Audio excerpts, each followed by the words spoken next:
Olá, irmãos.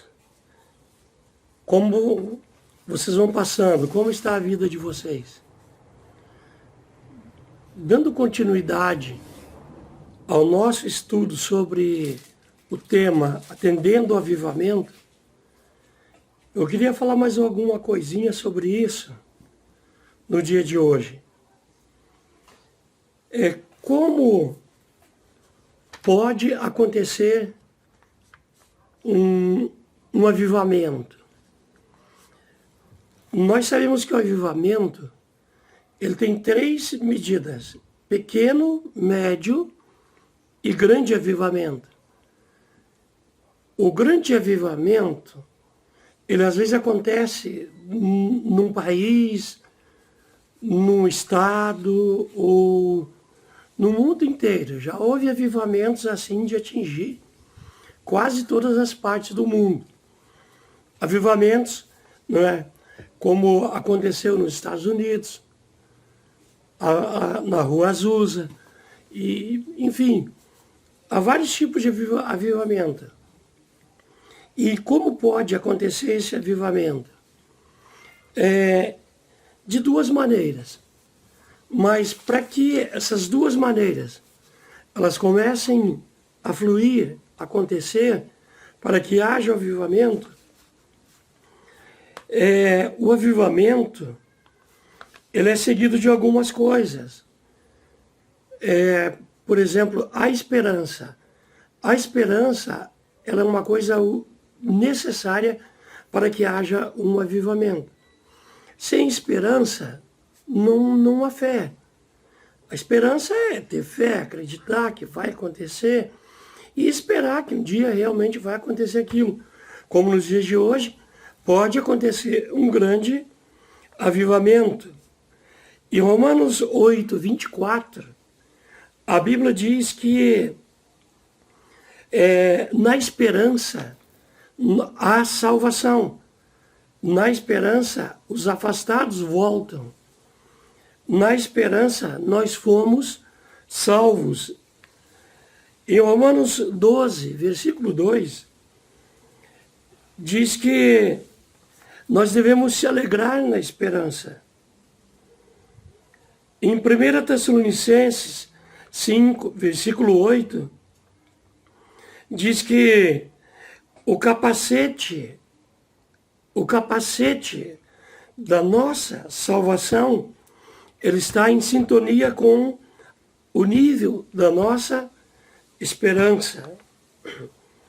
Em 1 Timóteo 4, versículo 10, fala que a esperança ela está naquele que pode trazer o avivamento. Naquele que tem um avivamento nas suas mãos, no seu controle. Ou seja, a nossa esperança ela deve ser no Deus vivo. E 1 Pedro, capítulo 1, versículo 3, a Bíblia diz que a nossa regeneração é para uma viva esperança. Então, quando a gente tem uma viva esperança e é regenerado, é porque a gente foi tocado pelo Espírito Santo para que haja uma nova esperança, haja um novo alvorecer nas nossas vidas. E entendendo esse avivamento, entendendo que só a esperança pode trazer um avivamento, tem alguma coisa que tem que ser tocada. A primeira coisa é que Deus ele tem que tocar na memória. Deus, ele aviva a memória. Isaías 43, versículo 26, diz assim: aviva a memória do povo. Aviva a memória do povo. Então, se eu quero um avivamento, para mim pular, saltar, me alegrar, e o avivamento é para isso, é para trazer excitação, é para trazer alegria, é para trazer crescimento, é para trazer prosperidade, é para trazer libertação, é para trazer milagres. Mas a principal coisa do avivamento é a memória. Se a memória do povo não for avivada, não existe avivamento. E a gente tem costume, às vezes, de falar, mas a igreja está fria, a igreja está fazendo isso. Quando a gente fala assim, a gente comete um grande erro, um grande pecado. Porque o avivamento, ele não acontece com todas as pessoas do mundo. O avivamento, ele vem para aqueles que creem em Deus. Então, dentro de um corpo, e a Bíblia diz que a esperança no Deus vivo, ela aviva o corpo, e o corpo sem esperança é um corpo morto. O corpo aqui é o corpo de Cristo, é a igreja do Senhor. Então, é comum ter numa igreja algumas pessoas ali criticando, dormindo, com pouca fé, não é mais olhando para a vida dos outros que para a sua, não é? E nesse pequeno grupo, dentro de uma igreja, ali às vezes não acontece o avivamento. Mas há casos, porque não existe igreja fria, não existe a igreja totalmente quente, não existe uma só igreja com o poder e as outras não. Todas as igrejas, elas têm suas parcelas, as suas partes de gente inerte, dormindo, mas tem pessoas acordadas. Elias, quando ele reclamou com Deus, que era só ele que estava ali, que pagava um preço, Deus falou, ainda 7.000 que não se dobraram a Baal, tem muito mais gente que você pensa, você está reclamando errado. Então, num corpo, existe esses críticos, essas pessoas frias, não é? Mas a igreja não é fria. Não existe nenhuma igreja fria. Pode existir algum grau de mornidão em algumas pessoas, não todas, porque sempre no grupo vão ter lá, não sei, de 100 pessoas, quem sabe, vai ter lá 20 pessoas ou 30 pessoas que vão ser sinceras, buscar a Deus, preocupada com suas vidas, preocupada com a vida dos irmãos, no sentido de ajudar, no sentido de fortalecer os joelhos trementes. Essas pessoas são carregadoras de fogo.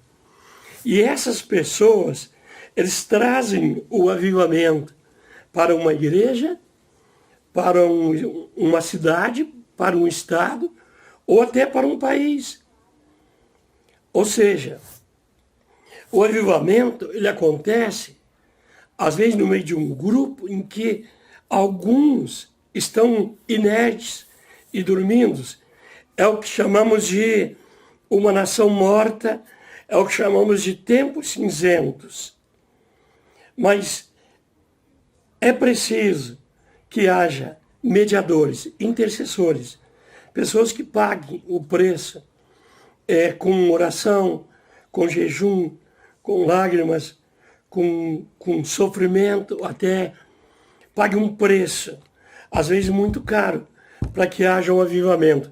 Há relatos de avivamentos em algumas nações, onde missionários foram para lá e foram perseguidos e morreram.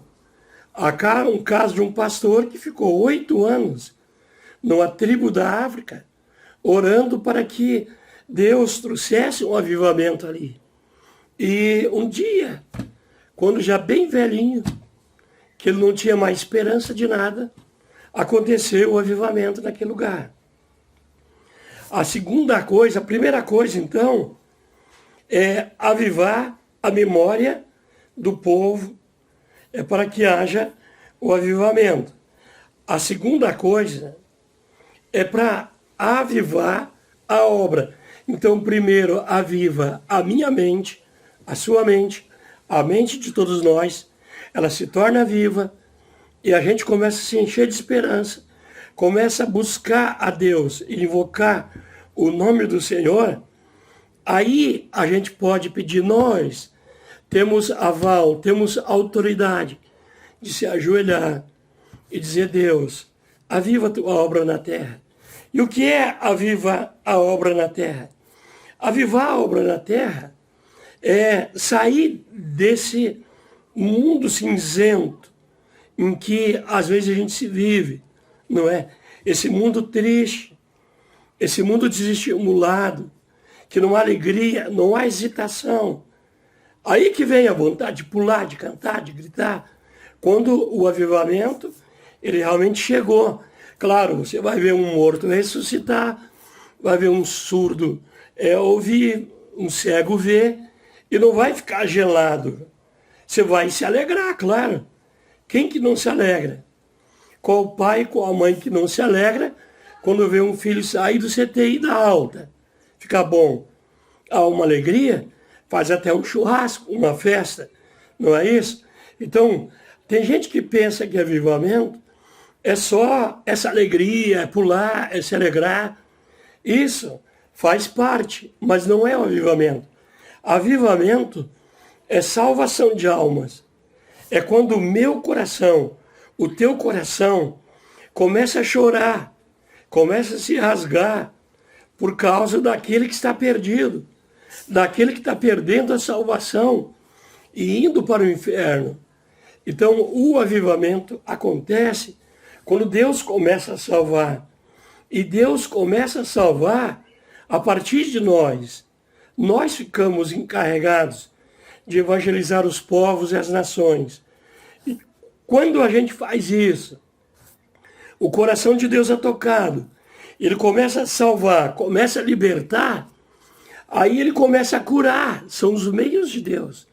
Aí ele começa a regenerar, mudar e transformar as vidas.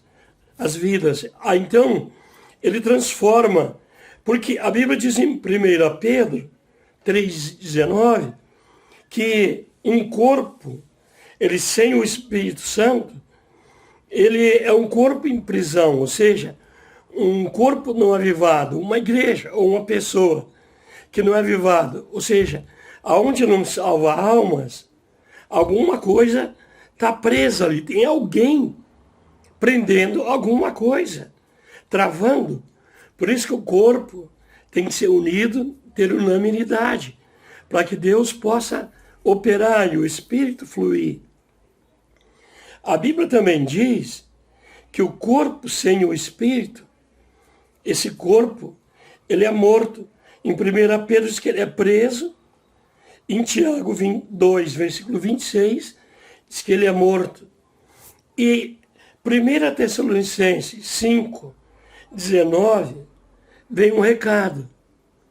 Um recado para a gente aprender melhor o que é avivamento.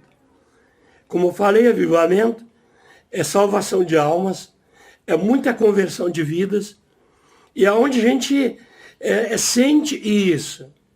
Eu já aproveitei um avivamento no Rio de Janeiro, aonde se abria a boca para falar, Jesus te ama, e fazia um apelo, e vinha 30, 40, 50 pessoas na frente chorando, aceitando Jesus. Então, o avivamento é isso. E esse avivamento, ele traz alegria. Você sai dali radiante, você sai dali feliz, fala, meu Deus, aquele maconheiro, aquela prostituta, aquele bandido, ele se salvou, ele se converteu, ele teve a vida transformada. Queridos, essa vida o que era? Era uma vida morta, não é isso? Se tornou o quê? Vivo. Agora ele vai seguir por um novo e vivo caminho. Ou seja, o caminho do fruto de um avivamento que aconteceu. E em 1 Tessalonicenses 5, 19, diz, não apagueis o Espírito. O que é isso? Eu creio sim e entendo que pode acontecer, nesses tempos de coronavírus agora, um grande avivamento. Seja um tempo onde Deus, ele quer falar primeiramente com os sacerdotes do altar, com os líderes religiosos, que é alertar sobre alguns erros que estão sendo cometidos, como ganância, como falta de fé, como interesses humanos, orgulho, vaidade, não é? A edificação do eu, que é um pecado horrível. Eu creio em tudo isso. Mas eu não estou falando só com um grupo. Falando com todo o corpo de Cristo, do qual eu pertenço também. E tem até que ter os meus cuidados também. Mas não apagueis o Espírito. 1 Tessalonicenses 5,19, quer dizer que o avivamento, ele vem como a onda. E se a gente não segurar a onda, não avivar a nossa memória, para guardar isso, para preservar isso, para lembrar do que aconteceu com Moisés, para lembrar o que aconteceu com Neemias, ou nos tempos de Jeremias, a nação de Israel escrava, morta para Deus, presa, escravizada pelo rei da Babilônia, teve um grande avivamento, uma grande libertação. E pouco tempo depois, deixou isso aí passar e passou a adorar outros deuses. Então, avivamento é assim. Eu já vi notícia de muitos avivamentos. Se você procurar na internet, na história, você vai achar muitos avivamentos na Terra. Você vai ver que quase todos iguais. Cura, muita unção, as pessoas caíam ao chegar na porta do templo, milagres, libertação, ressurreição de mortos, coisas maravilhosas, principalmente salvação. Só que passa. Porque o importante é a nossa esperança viva. O importante é a nossa regeneração. O importante é sermos transformados para transformar este mundo tenebroso. O importante é ser luz no mundo de trevas. O importante é ser sal para tirar a podridão do mundo, a contaminação do mundo. O sal conserva, o sal limpa, o sal purifica, o sal não deixa as bactérias entrar na carne, entrar no alimento e torna ele saudável. Nós somos o sal da terra e a luz do mundo. Então o avivamento, ele pode vir através de mim e de você. Ele pode vir através de todos nós. Deus, ele já está entrando com a sua parte, para que o povo se arrependa de seus pecados e se converta dos seus maus caminhos. A outra parte é eu e você que fizemos. Chegar até esse pobre, miserável e perdido pecador, que está morto para Deus, está indo para a perdição eterna, e dizer, olha meu filho, olha meu amigo, é tempo de avivar, é tempo de esquecer coisas mortas e ter um grande avivamento através de Jesus. Só Ele pode avivar e aquecer a nossa alma. Amém, amados?